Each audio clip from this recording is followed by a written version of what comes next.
Hello, welcome to another Gene Key contemplation video. Welcome to my channel. We're going to dive into Gene Key 63. The shadow, the lowest frequency of this theme is doubt. The gift is inquiry, and the city is truth. So let's dive into these different bands of frequencies.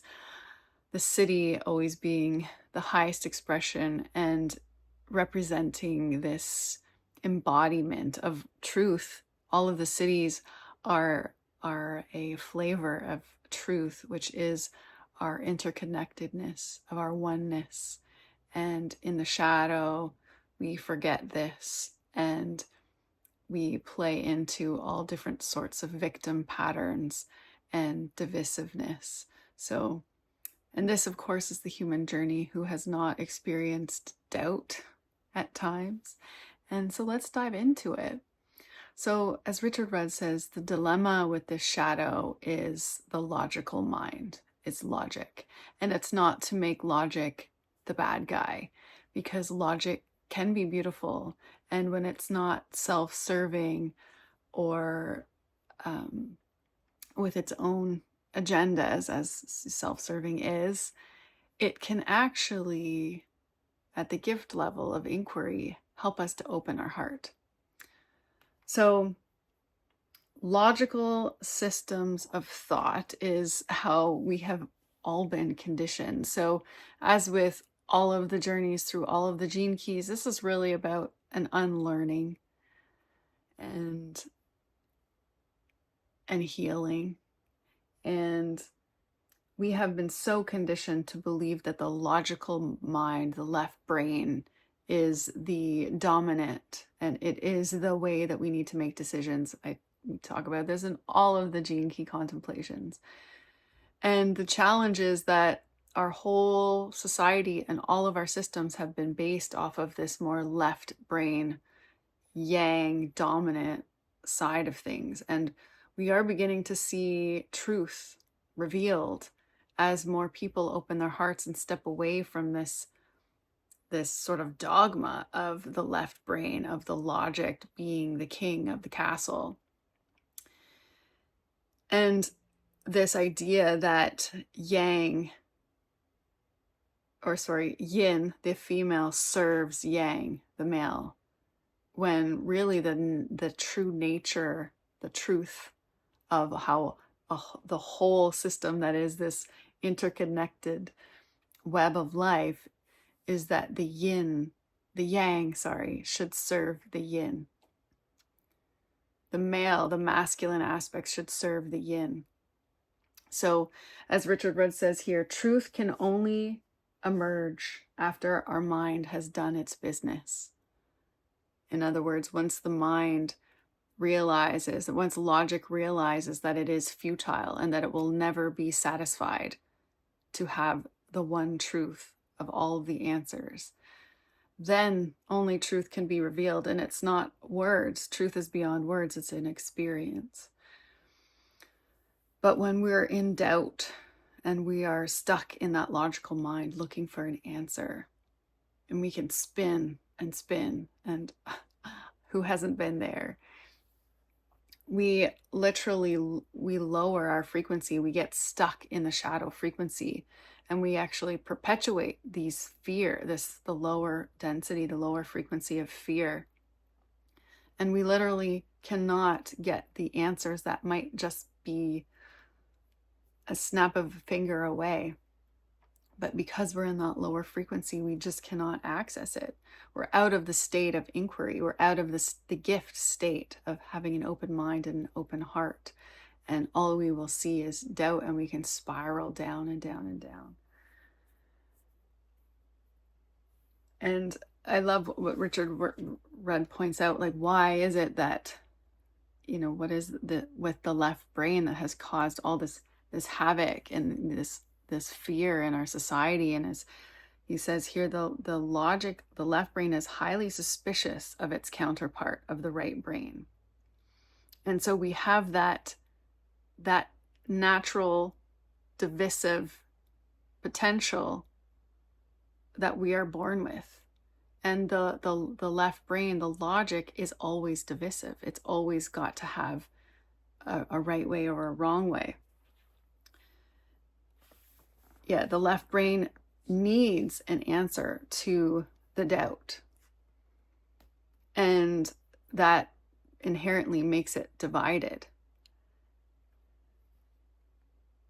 And we're always going to be divided at the shadow frequency. We always will. And we can see that in the world right now. We can see as the systems are crumbling and as we are grasping to find an answer and to feel safety and to feel certainty, that fear is on the rise and division is on the rise. And there's so many polarizing topics to talk about.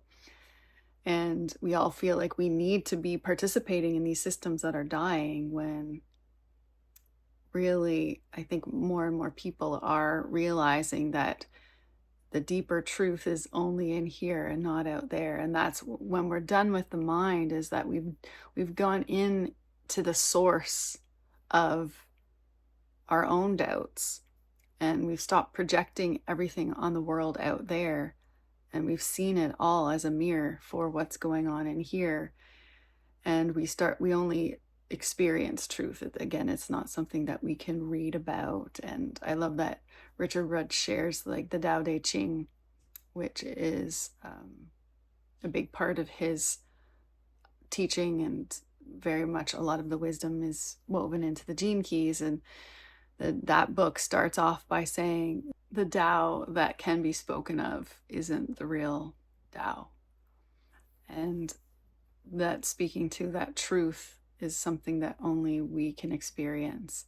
And it's not like we were ever not true. It's just the shadow that has convinced itself that there's something wrong, or that we can make a wrong choice.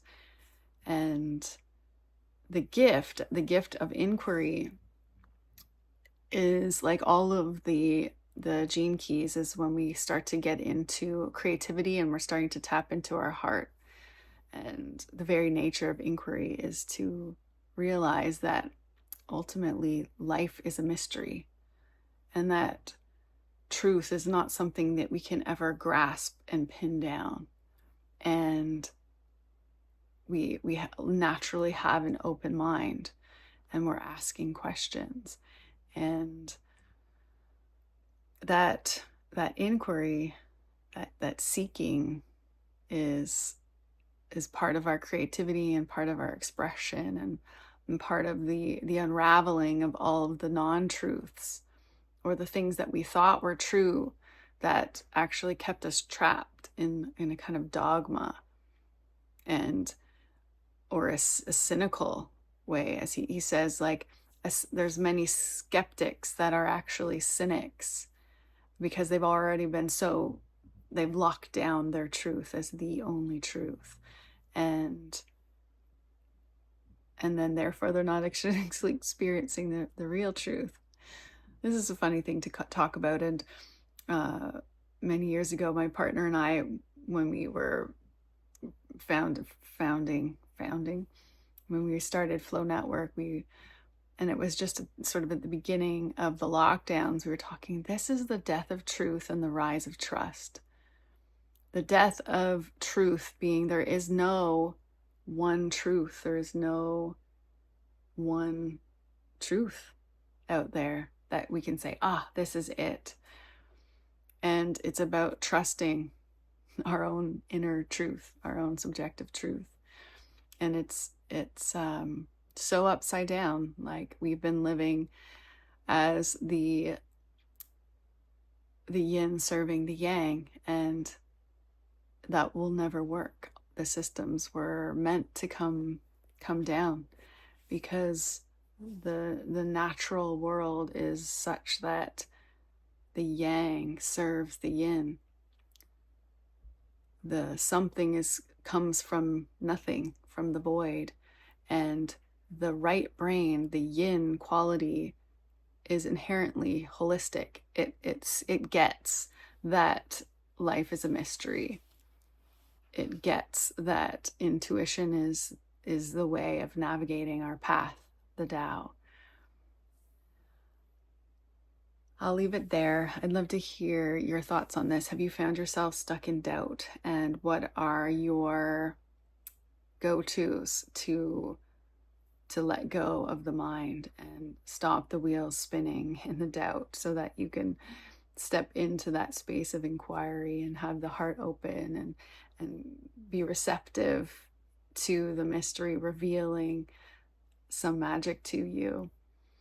For me, I'll share one of my go-tos is I don't believe my mind. I've let go of the idea that it can ever access truth.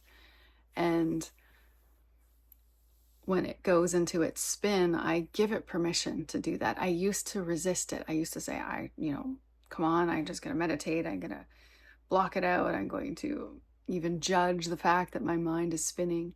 And now I just say, okay, mind, go do what you need to do. And that's a really powerful statement, because it, in the statement, is giving it that space. It's allowing, and it's not resisting the mind doing what it needs to do. But it's also saying, like, you can do what you need to do. I'm not going to believe you. Like, I'm not going to try to find an answer in this loop. And that's been a really powerful practice for me when I get into really challenging situations where my immediate impulse from my lifetime habit of feeling like my mind needs to come up with an answer right away. So I'd love to hear your thoughts on any of this, anything you'd like to share, and I look forward to seeing you in the next video.